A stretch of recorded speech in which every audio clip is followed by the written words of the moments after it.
ప్రభు ఘనమైన నామమునకు మహిమ కలుగునుగాక. మన ప్రభువును రక్షకుడునునైన యేసుక్రీస్తుల వారి యొక్క ప్రశస్తమైన నామమునకే మహిమ ఘనత ప్రభావములు యుగయుగములకు కలుగునుగాక.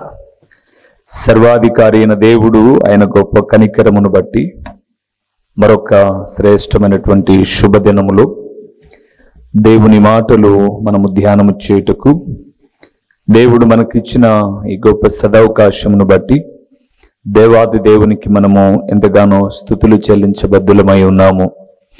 అదే సమయంలో ప్రతిదినము దేవుని వాక్యం వింటూ ఆత్మీయముగా బలపరచబడుతూ దేవుని రాకడ కొరకు సిద్ధపడుతూ ఉన్న దేవుని ప్రియబిడ్డలైన మీ అందరికీ కూడా మన ప్రభు అయిన యేసుక్రీస్తు పేరిట శుభవందనములు తెలియచేయచ్చు ఉన్నాను. ప్రభువునందు ప్రియమైన వారులారా, బాగున్నారు కదండి అందరూ? మీ అందరి ఆత్మీయ క్షేమము నిమిత్తమై దేవుని సేవకులమైన మేము మానక ప్రార్థిస్తూ ఉన్నాము అని తెలియచేయడంలో ఏ విధమైన సందేహము లేదు. అయితే దేవుని సేవకులుగా మిమ్మల్ని చాలా మాటలు మేము కోరుకున్నాం, మరొక పర్యాయం కూడా కోరుతూ ఉన్నాం.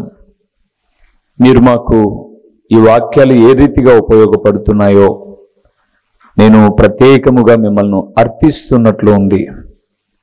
మీరు క్రమముగా వాక్యము వినేవారైతే మీ ఆత్మీయ క్షేమము నిమిత్తమై ఈ మాటలు మీకు దీవెనకరంగా ఉంటూ ఉన్నట్లయితే మాతో మీరు ఎందుకు పంచుకోకూడదు? ఈ వాక్యమైన తర్వాత ఏదో ఒక సమయంలో ఒక మారు ఫోన్ చేసి, దైవజనుడా, ఈ మాటలు మాకు చాలా దీవెనకరంగా ఉన్నాయి, ప్రతి దినము కూడా మీ మాటలతో మేము రోజును ప్రారంభిస్తూ మేమెంతగానో ఆత్మీయముగా బలపరచబడుతున్నాం, మా తమ్ముడిగా, మా కుమారుడుగా, మా స్నేహితుడిగా, మమ్మల్ని ప్రేమించి దేవుని మాటలు అందించే దైవ సేవకుడిగా మీ కొరకు మేము సహకరించకపోయినా ఆర్థికంగా ప్రార్థిస్తూ ఉన్నాం. ప్రభు సహాయం చేస్తాడు. నమ్మకమైన పరిచర్యలో ఆయన రాకడ వరకు వాడబడండి అని మీరు ఒక మాట చెబితే మాకెంత ప్రోత్సాహకరంగా ఉంటుందో కదా. ప్రభు నందు ప్రియులారా, ఈ పరిచర్యను దేని కొరకు ప్రారంభించామనగా నశించిపోతున్న వారిని రక్షించుటకు, రక్షించబడిన వారిని దేవుని రాకడ కొరకు సిద్ధపరచుటకు ప్రాముఖ్యమైన ఒక గురి కలిగి ముందుకు వెళ్తూ ఉన్నాం. ఎన్నో అవసరతలు అక్కరలు ఉంటూ ఉన్నాం. ప్రభు వైపు చూస్తూ ఉన్నాం.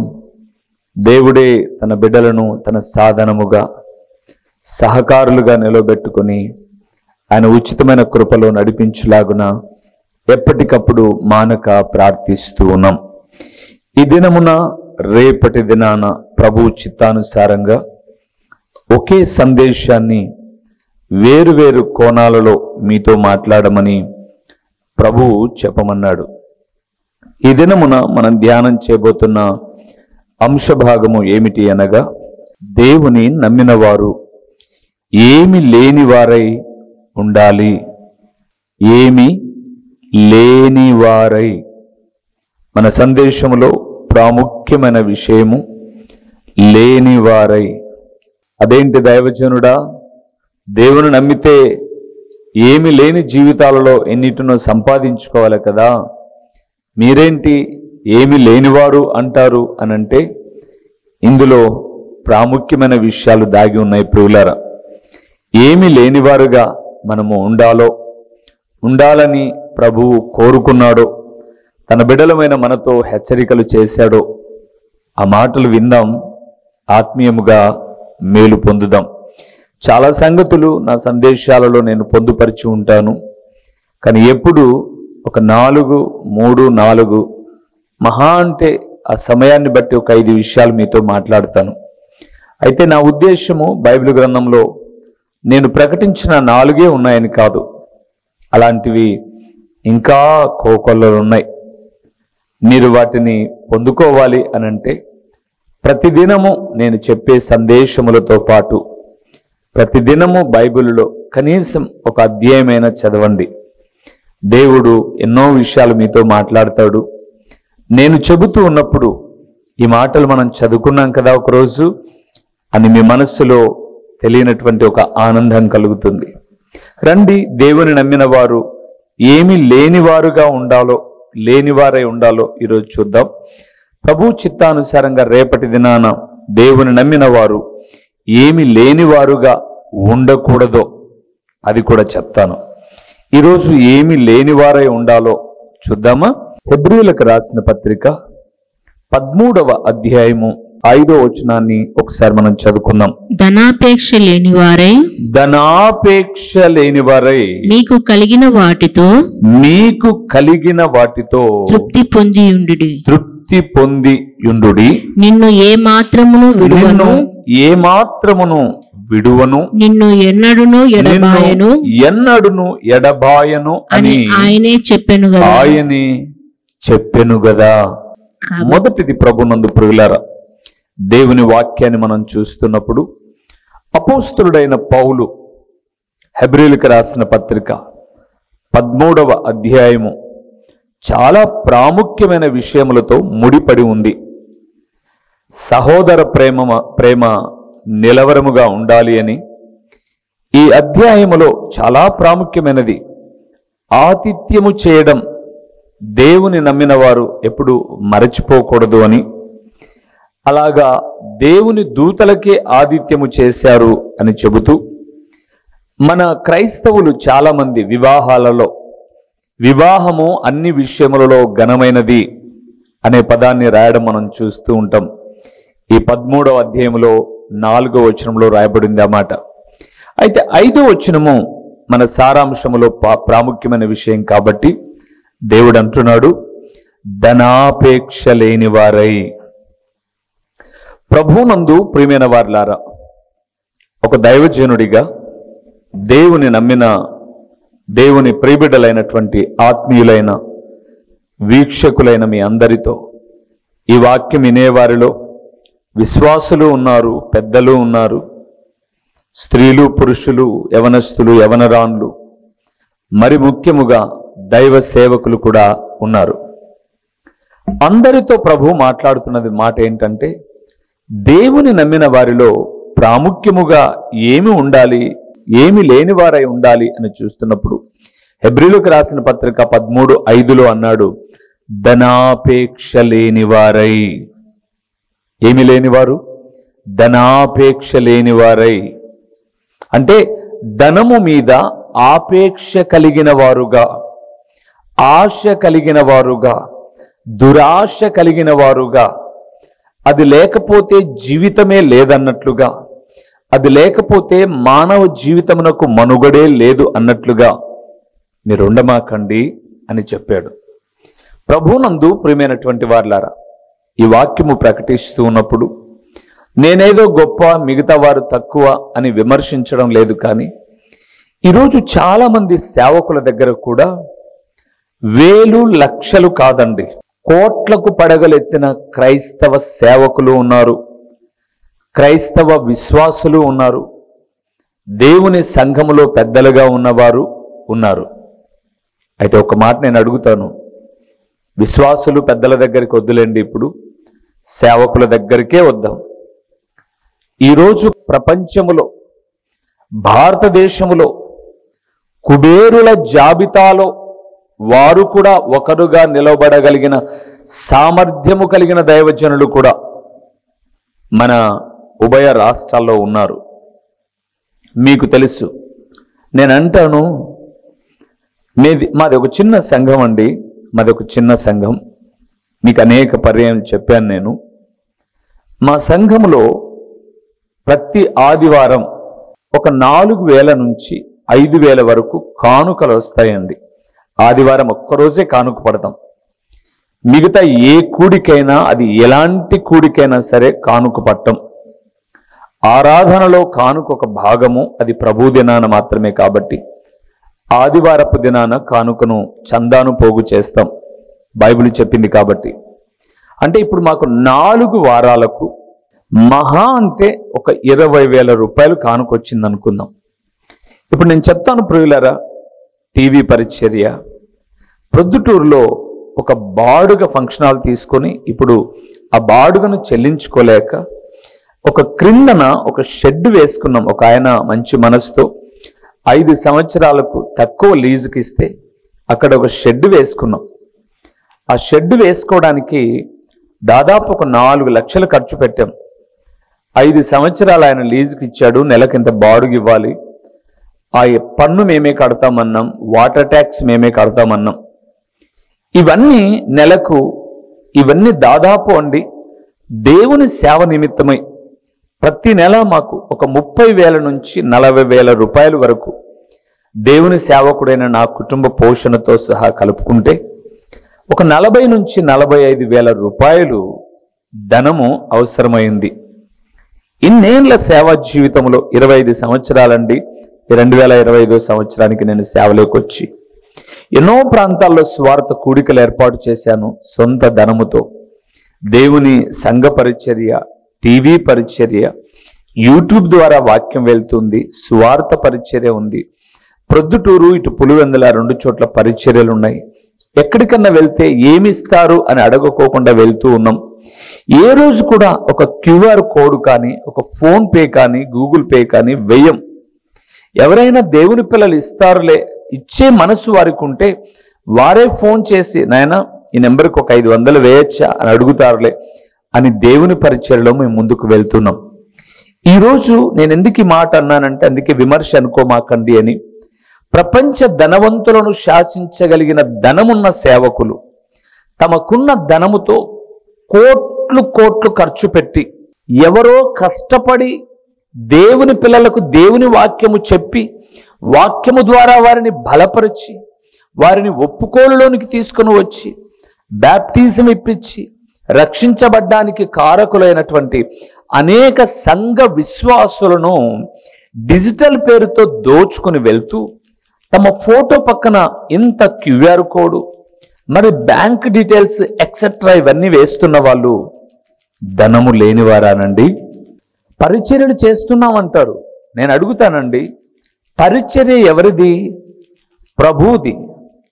ప్రభు పరిచర్య ఆయన కొనసాగించుకోవాలి అని అనుకున్నప్పుడు ఎంతవరకైతే ఆయన కొనసాగించుకోవాలో అంతవరకు తన పిల్లలను ప్రేరేపించి జాలి కలిగిన హృదయముతో సహకారం అందిస్తాడండి. నేను పరిచర్య చేయాలన్న ఆశ నాకుంది, దేవుని వాక్యాన్ని ప్రకటించాలన్న తపన నాకుంది. ఎంతో ధనం వెచ్చించే వాళ్ళు ఉన్నారు. ఈ ఛానల్ అధినేత, ఈ ప్రార్థనా ఛానల్ అధినేత దగ్గరికి వెళ్ళాను. అన్న, అందరూ ఇంత డబ్బులు కడతారు, అంత కట్టాలి, కానీ మాది ఒక చిన్న సంఘం, అంత నేను కట్టలేను, నా ఎడల కొంత ఓర్చుకో, నేను దేవుని వాక్యాన్ని సిద్ధపడుతూ ఉన్నాను, ప్రభు పాదాలు చెంత నేర్చుకున్నవి ప్రజలకు అందిస్తాను అన్నప్పుడు ఆయనతో దేవుడు మాట్లాడినప్పుడు తనను సహకారిగా కూడా వాడుకొని పరిచయం ముందుకు వెళ్తూ ఉంది. నేనేం చెప్తున్నాను అని అంటే, ధనమే శాశ్వతముగా దాని కొరకే గురి కలిగి దానిని మాత్రమే సంపాదించుకోవాలన్న తపన చేత దేవుని పనిని చేయకూడదు ప్రియులారా. అందుకే అక్కడ మీరు ఒక మంచి మాట 13వ అధ్యాయం 5వ వచనంలో ధనాపేక్ష లేని వారై మీకు కలిగిన వాటితో తృప్తి పొంది ఉండుడి అని అంటూ ఇంకో మాట అన్నాడు, నిన్ను ఏ మాత్రమును విడువను, నిన్ను ఎన్నడును నేనేం చేయను, ఎడబాయను అన్నాడు. దేవుని ప్రియబిడ్డలారా, ధనాపేక్ష, ఇంకా కావాలి డబ్బులు. ఎవరైనా అడ్డగించారా? డబ్బుతో కొంటున్నారండి ఈరోజు. ఎంత విచారకరం, ఎంత బాధకరం. ధనాపేక్ష. మేము నివసిస్తున్న ప్రాంతంలో అయితే చాలా మంది ఏ రోజు ఆ రోజు కూలి పనులకు వెళ్ళేవారండి. చిన్న చిన్న డబ్బు, వాళ్ళకు వచ్చే పనులకు వచ్చే డబ్బులు. ధనాపేక్ష మీద ఎంత మమకారము అంటే జూదమాడుతూ ఉన్నారు ప్రియులారా, జూదమాడుతూ ఉన్నారు. ఎందుకు? ఇంకా సంపాదించుకోవాలని. ఏం సంపాదిస్తారండి? ఇంకా దౌర్భాగ్యం ఏంటంటే, పురుషులు ఆడడం జూదం నేను చూశాను, కానీ నేనున్న ప్రాంతంలో స్త్రీలు సైతం జూదమాడుతున్నారండి. స్త్రీలు సైతం జూదమాడడం. వికలాంగులుగా ఉన్నటువంటి వారు, గవర్నమెంటు ఏ పని చేయలేరు, సరైన చదువులు లేవు వీళ్లకు, ఈ వికలాంగులకు కొంత పెన్షన్ ఇద్దాం పోషణ కొరకు అంటే ఆ పోషణ కొరకు ఇవ్వబడిన ధనము చేత కూడా జూదమాడుతున్నారు ప్రియులారా. దేనికోసం? ధనాపేక్ష, ధనాపేక్ష, ధనాపేక్ష. బైబిల్ గ్రంథంలో అపోస్తలుడైన పౌలు తన ఆత్మీయ కుమారుడైన తిమోతితో మాట్లాడుతున్నాడు. ధనాపేక్ష సమస్తమైన కీడులకు మూలం. దానిని ఆశించి కొందరు తమ్మును తామే పొడుచుకొనిరి, మరికొందరు తమ్మును తామే చంపుకొనిరి. దేవుడు అంటున్నాడు, దేవుని నమ్ముకున్న వారికి ధనాపేక్ష తగదు. మీకు 23వ కీర్తన అప్పుడప్పుడు మందిరానికి వెళ్ళినా కూడా మీరు వినింటారు కదండి. చాలా మంది, యెహోవా నా కాపరి, నాకు లేమి కలుగుదు, పచ్చిక గల చోట్ల ఆయన నన్ను పరుండ చేయించున్నాడని. అద్భుతకరమైనటువంటి కాపరిని గూర్చిన కీర్తన ఆ కీర్తనలో దావీదు అంటాడండి, కృపాక్షేమములు నా వెంట వచ్చును అన్నాడు, కానీ కృపాక్షేమముల వెంట నేను పరిగెత్తదును అనన్లా. దేవుని ప్రియబిడ్డలారా, ఆయన నీ కాపరిగా ఉంటే నీకు కావలసిన ప్రతి క్షేమము, ప్రతి ఈవులను ఆయన ఇచ్చువాడుగా ఉన్నాడు. అందుకే ఆయన అన్నాడు, ధనాపేక్ష లేని వారుగా ఉండాలి. రెండవది ఎలాగుండాలో చూద్దామా? యాకోబు రాసిన పత్రిక 3వ అధ్యాయము 17వ వచనాన్ని చూద్దాం. అక్కడ ఒక మాట రాయబడింది. యాకోబు రాసిన పత్రిక 3వ అధ్యాయము 17వ వచనాన్ని చదువుతున్నాం. అయితే పైనుండి వచ్చు జ్ఞానము మొట్టమొదట పవిత్రమైనది, తరువాత సమాధానకరమైనది, మృదువైనది, సులభముగా లోబడునది, కనికరముతోను మంచి ఫలములతోను నిండుకొనినది, పక్షపాతమైనను వేషధారణ అయినను ఉండను. చాలు ప్రియులారా, మొదటిది దేవుని నమ్మిన వారు ధనాపేక్ష లేని వారై ఉండాలి.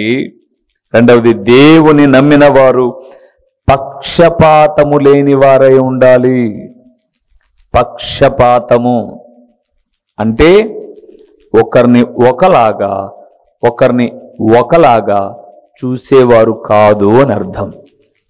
బైబిల్ గ్రంథంలో అబ్రహాము, ఇస్సాకు, యాకోబు అనబడే వారి దగ్గరికి మనం వెళ్తే ఇస్సాకు వరకు మనం ఒక పద్ధతిని చూస్తాం. కానీ ఇస్సాకు ఆయన భార్య అయినటువంటి రిబకమ్మ, వారిరువురికి 2 పిల్లలు. ఒక ఆయన పేరేమో ఏశావు, మరొక ఆయన పేరేమో యాకోబు. అవును, మనకు తెలుసు. అక్కడ మీరు చూసారా, ఏశావు ఎడల ప్రేమ కలిగి ఉన్నాడు ఇస్సాకు, యాకోబు ఎడల మక్కువ కలిగి ఉంది రిబకమ్మ. ఈరోజు కూడా ఇదే తంతండి. కుటుంబాల్లో తల్లిదండ్రులు పిల్లలను పంచుకున్నారు. ఎలాగ పంచుకున్నారు అంటే, వీడు నా కొడుకు, వీడు నా కొడుకు, లేదా వీడు నా కూతురు, ఈమె నాకు, ఒక్కొక్కరిని. ప్రభునందు ప్రియులారా, దేవుడు అంటున్నాడు, దేవుని నమ్మిన వారిలో పక్షపాతం ఉండకూడదు. యాకోబు భక్తుడు చాలా మంచి విషయాలు మాట్లాడారండి. 1వ అధ్యాయం నుంచి ఏమని మాట్లాడాడు తెలుసా? ఒక కుటుంబ జీవితంలోనే కాదు పక్షపాతము, సంఘ జీవితంలో కూడా పక్షపాతం ఉండకూడదట. అదేలాగా సంఘ జీవితంలో పక్షపాతం అని మీరనినా నేను చెప్పేదను ప్రభునందు ప్రియులారా.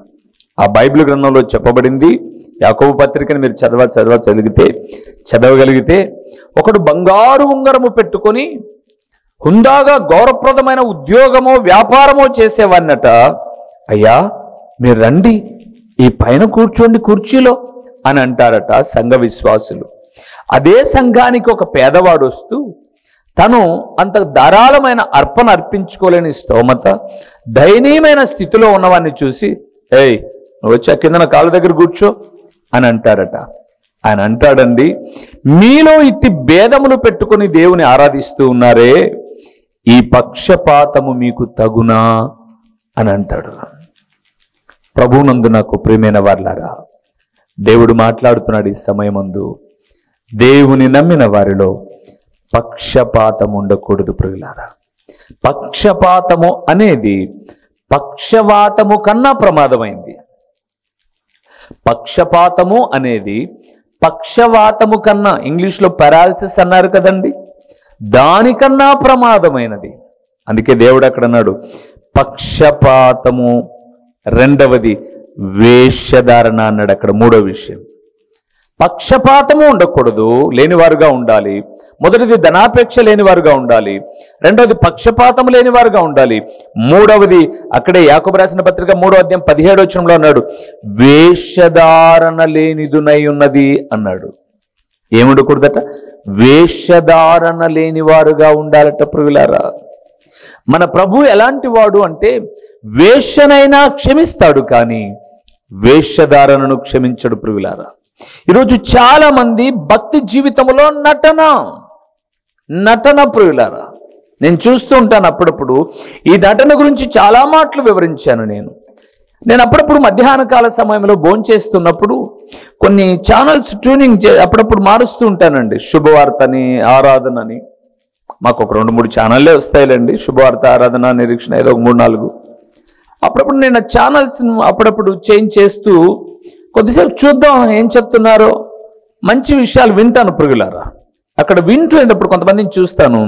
ఈ మధ్య కొంతమంది సేవకులు వాళ్ళ పిల్లలు వాక్యం చెప్పడానికి ఆ టీవీలలోనికి వచ్చేశారు.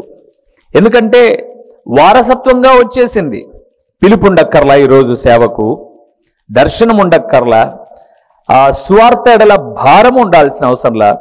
తల్లిదండ్రులు ధనాన్ని వెచ్చేస్తున్నారు కాబట్టి పిల్లలు కూడా వచ్చేస్తున్నారు. సరే, అది మరొక విషయం, విమర్శలోకి వెళ్ళకోకుండా. అయితే నేను ఇక్కడ వేషధారణ అనే మాట మాట్లాడుతున్నాను. తండ్రి అండి వాక్యము చెబుతూ ఇక ముగింపు ప్రార్థన అన్నప్పుడు, ఆయన ప్రార్థన చేసేటప్పుడు ప్రభువా నీ బిడ్డలను దర్శించు నాయనా అని ఏడ్చినట్టుగా ప్రార్థిస్తాడు. కానీ ఆయన ఏడ్చడు, ఏడ్చినట్టుగా మాట్లాడుతాడు. ఇమీడియట్ గా మాట చేంజ్ చేసేస్తాడు. ఏడ్చినట్టుగా మాట్లాడుతున్నాడు కానీ ఏడవల. నేను అనుకునేవాడిని, దీన్ని ఏమంటారు? నిజముగా ఏడుపు వస్తే ఏడవండి. విశ్వాసుల ఎడలో, నశించిపోయే ఆత్మల ఎడల భారము కలిగి ఉంటే దేవుని వాక్యము ప్రకటిస్తున్నప్పుడు నీ మనసులో ఉన్న భారాన్ని బట్టి ఏడ్చు. కానీ ఏడ్చినట్టుగా గొంతు స్వరాన్ని మార్చి తర్వాత ఏడవరు. తర్వాత ఇప్పుడు వాళ్ళ పిల్లలు వచ్చారు వాక్యం చెప్పడానికి అని చెప్పాను కదండి, వాళ్ళు కూడా కొన్ని 4-5 మాటలు చెప్పేసి ప్రార్థన చేసేటప్పుడు వాళ్ళు కూడా ఏడ్చినట్టుగా యేస్ లార్డ్. ఏంటండి ఇది? ఏడ్చినట్టుగా వేషధారణ. ప్రభువునందు ప్రియమైన వారలారా, ఈ వేషధారణ లేని వారుగా ఉండాలి. ఏడుపు రాకపోయినా ఏడ్చినట్టుగా మాట్లాడడం ఎందుకు? అదే మాట లోకంలో జరిగితే ఏమంటారండి? ఏడుపు రాకుండా ఏడ్చేవాన్ని, ఏడ్చినట్టుగా మాట్లాడేవాన్ని ఏమంటారు లోకం? చూడండి ప్రభునందు ప్రియులారా, దానికన్నా నన్ను అడిగితే అంటాను, సినిమా వల్లైనా మేలేమో. ఏడవడానికి ఏదో కళ్ళల్లో గ్లిజరిన్ కలుపుకుంటారు, వేస్తారట. అలాగా అది కంటి ఎదురుగానో మరి కంట్లో వేస్తారో నాకు కరెక్ట్గా తెలియదు. కానీ ఆ వేడికి కనీసం కన్నీళ్ళన్నా కారుతాయి ఆ నటించేటటువంటి నటీనటులకు. ఈరోజు లోకంలో ఉన్న సేవకులకు కన్నీళ్లు కారవు, కానీ కన్నీరు కారినట్టుగా మాట్లాడడం. దేవుడు అంటున్నాడు ప్రియులారా, ధనాపేక్ష లేనివారుగా ఉండాలి, పక్షపాతము లేనివారుగా ఉండాలి. మూడవదిగా ఆయన అంటున్నాడు వేషధారణ లేనివారై ఉండండి. నాలుగవది ఒక్క మాట చూయించమంటారా? కొరింథీయులకు రాసిన మొదటి పత్రిక 5వ అధ్యాయము 7వ వచనాన్ని ఒక్కసారి మనం చూద్దాం ప్రియులారా. 7వ వచనము, మీరు పులిపిండి లేనివారు గనుక క్రొత్త ముద్ద అవుటకై ఆ పాతదైన పులిపిండిని తీసి పారవేయుడి. ఇంతే కాక క్రీస్తు అను మన పస్కా పశువు వధింపబడెను గనుక పాతదైన పులిపిండితోనైనను దుర్మార్గతయు దుష్టత్వమునను పులిపిండితోనైనను కాకుండా నిష్కాపట్యమును సత్యమునను పులియని రొట్టెతో పండుగ ఆచరింతుము. చాలు. 4వది ప్రియులారా, పాతదైన పులిపిండి లేని వారై అన్నాడు 7వ వచనములో. క్రొత్త ముద్ద అవుటకై ఆ పాతదైన పులిపిండిని తీసి పారేయమంటూ 7వ వచనంలో అన్నాడు, మీరు పులిపిండి లేనివారు గనుక.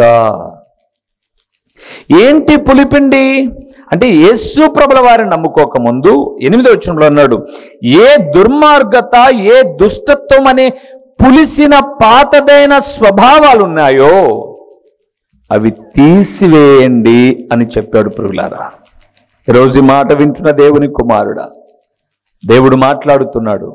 దేవుని నమ్ముకున్నా కూడా ఇంకా నీలో దుర్మార్గత, దుష్టత్వం, దేవునికి నచ్చని అవిధేయత, అసహ్యత ఉన్నట్లయితే దేవుడు నీతోనే మాట్లాడుతున్నాడు. లేనివాడుగా ఉండు, పాత స్వభావాలు విడిచిపెట్టు. ఇదిగో క్రీస్తునందున్న ఎడల వాడు నూతన సృష్టి అన్నాడు ఇదే భక్తుడు 5వ అధ్యాయం 17వ వచనంలో. నూతన సృష్టి, పాతవి గతించెను, సమస్తము క్రొత్తవాయను అంటాడు కొరింథీయులకు రాసిన 2వ పత్రిక 5వ అధ్యాయం 17వ వచనంలో. పాత వద్దు, ఇంకా ప్రభువు నమ్ముకున్నాం, పాత స్వభావాలు తీసివేసి నూతన స్వభావముల చేత మార్చబడదాం. 4 విషయాలు చెప్పాను ప్రియులారా. దేవుని నమ్మిన వారు ఏమి లేని వారై ఉండాలి అంటే ధనాపేక్ష లేని వారై ఉండాలి, పక్షపాతము లేని వారై ఉండాలి, వేషధారణ లేని వారై ఉండాలి, పాతదైన పులిపిండి, దుర్మార్గత, దుష్టత్వం అనే స్వభావాలు లేని వారై ఉండాలి. మరి ఏమి లేనివారుగా ఉండకూడదో కూడా తర్వాత విషయాల్లో మాట్లాడతాను. ఈ వాక్యం వింటూ ఉన్నప్పుడు ధనాపేక్ష లేని వారై, నువ్వు ఒకవేళ ఇబ్బందులో ఉన్నావా? ఆయన అన్నాడు హెబ్రీయులకు రాసిన పత్రిక 13:5లో, నిన్ను ఏమాత్రమును విడువను, నిన్నెన్నడును ఎడబాయను. ఆయన చెప్పి చేయకుండునా ఆయన మాటను నమ్ము, తప్పక మేలు చేస్తాడు. తలలు ఉంచుదామా? కళ్ళు మూసి ప్రార్థన చేద్దాం. దేవా, నీ మాటలు విన్న నేను నీ మాటల ప్రకారముగా నా జీవితాన్ని మలుచుకోవడానికి సహాయం చేయని ప్రభు ఎదుట ప్రార్థన చేద్దాం.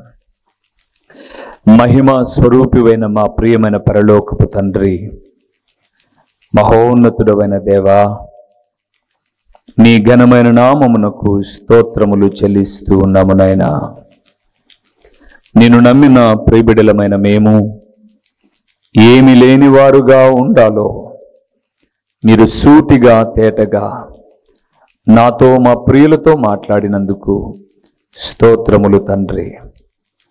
విన్న ఈ మాటల ప్రకారముగా ధనాపేక్ష లేని వారమై తండ్రి, వేషధారణ లేని వారమై, పక్షపాతము లేని వారమై, పాతదైన పాత స్వభావాలు, పులిపిండి స్వభావాలు లేని వారమై మీ అడుగు జాడలలో పయనించడానికి సహాయం చేయండి.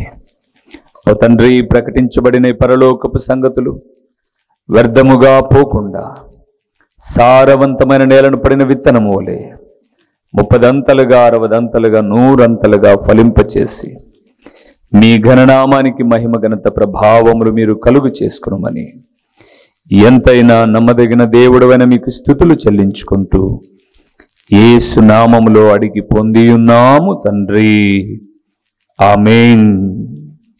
మా చిరునామా దైవజనుడు బ్రదర్ ఓ రూబేన్ గారు, క్రీస్తు ప్రార్థనా మందిరం, డోర్ నెంబర్ 1-10-386, నగరిగుట్ట, పులివెందుల, కడప జిల్లా. మీ ప్రార్థనా అవసరాల కొరకై సెల్ నంబర్ 9989067409.